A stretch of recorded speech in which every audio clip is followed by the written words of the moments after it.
A white teenage girl named Kaylee is in critical condition with traumatic brain injury after an African-American teen at Hazelwood East High School in St. Louis, Missouri, brutally and repeatedly bashed her head into the cement last Friday. Have you seen the footage? Yes, I have, but I wish I could unsee it. It was an extraordinary act of violence, and I think, like any parent, I saw my own child there, my own teenage daughter. One of the worst parts of the video is first, of course, this act of senseless violence, but then almost as bad, or maybe as bad, was the disregard for human life thereafter, which I haven't seen anyone comment on. There were so many people present in that video, even the person filming it. And of course, the assailant, she actually walks over the convulsing body of this teenage girl on the street after bashing her head into the cement so that she might continue her violent acts.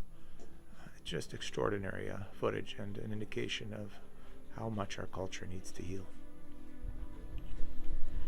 The suspect was arrested and is currently being held by St. Louis County Family Court on assault charges, which in some corners has caused a public outcry. What are your thoughts? Well, I can understand the outcry.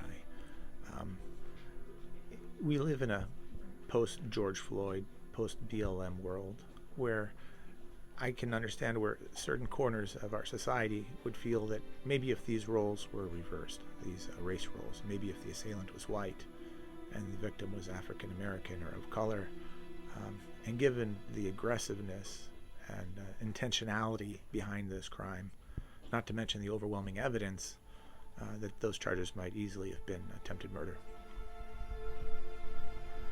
What are the root cause of this violence, in your opinion?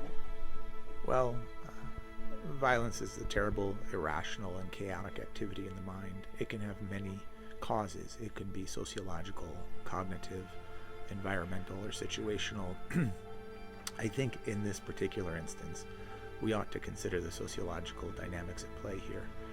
I don't think these movements, the George Floyd movement, the BLM movement, I don't think they're what people think they are. And I'm worried that our African American brothers and sisters may not realize the powerful political forces that have sought to exploit these movements for gain, for political gain, for monetary gain, and otherwise. It's caused greater division in our country. Is there such thing as violence against minorities? Absolutely there is. Is George Floyd's death tragic? Yes, it is tragic. The death of any young person, an unnecessary death, is of course tragic.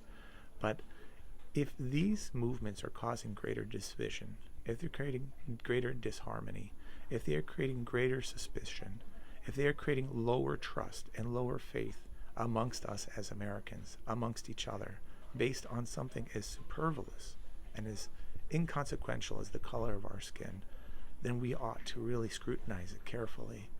Racism is irrational. There is no reasonable intellectual cause for it. It is not the hallmark of a well-formed mind or of intellectual development. It is a terrible thing, and it feels terrible. But in this case, I fear that these events, these tragic events, will be used to exploit those who are in fact already vulnerable in our society, and we cannot allow that to happen. Has the mainstream media played a role in inciting violence? Well, absolutely. The early media reports I've seen on this event, for example, are incredibly biased. They have so many omissions. I saw one headline that said that the girl was attacked by students, plural. To be sure, there were no students.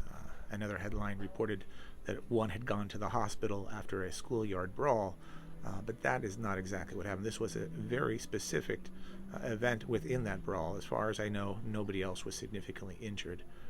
And I think of the saying by Malcolm X that if you believe the newspapers, you'll be loving the oppressors and hating the oppressed. And so we have to be vigilant about that. James Clark, Vice President of Public Safety and Community Response at the Urban League, spoke to the media in response to the incident, with one media outlet reporting that Clark and his team advocate for a comprehensive approach to combating this violence, one that involves listening to and supporting the most vulnerable members of the community, in this case referring to the African American assailant. Clark stated, quote, "Too often we set programs based on what honor roll students want and what honor roll students need. We got to be able to go deep into the bowels of our community," he said. The Urban League has taken strides towards this goal with initiatives like its Head Start program, aimed at low-income early childhood education, and the Reroute program, which focuses on rehabilitating juvenile offenders. Any thoughts? Well, it's a completely outrageous statement. If I recall correctly, the Urban League's mission is focused on social and economic injustice in the African American community, which is a noble cause, and it has noble roots. But he says that we should listen to the needs of the most vulnerable in the community.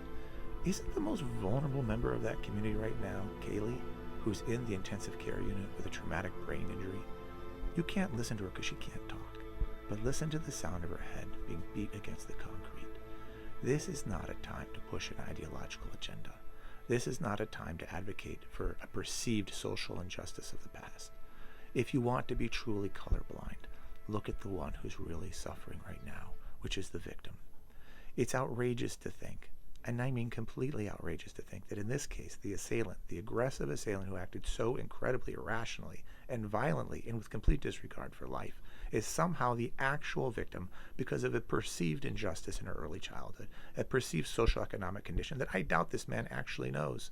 And even if he does he know the socioeconomic conditions of the victim? They live in the same community after all. How different could they be?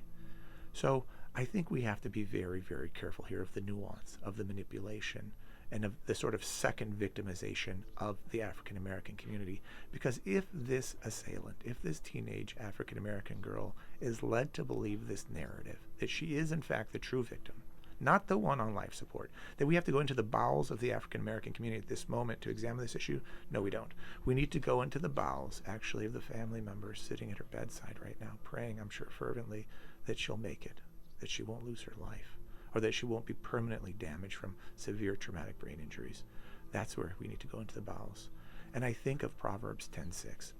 It says, the blessings are on the head of the righteous, but the mouth of the wicked conceal evil and conceal violence.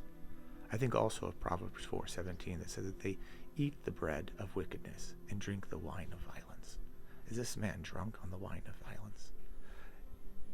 We should not let our African brothers and sisters be victimized a second time by believing that they are in perpetuity victims. There is such thing as crime. There is such thing as punishment. In this case, we have to allow that to stand as it is. There must be accountability. And we cannot allow the media to twist what happened. I'm not saying to go watch that video. It's truly disturbing. But at least know what happened here, and that this narrative we're feeding into the African American community is not bringing us closer together. It's not leading to greater understanding. It's leading to greater animosity. It's leading to greater alienation from one another. It's leading to a hyper violence within our society that stems from distrust. We don't need this. So my thought is, look at these things for what they actually are. Pay no attention to the color of the person's skin in this case. Pray fervently for the victim, and put all of this other propaganda out of your mind.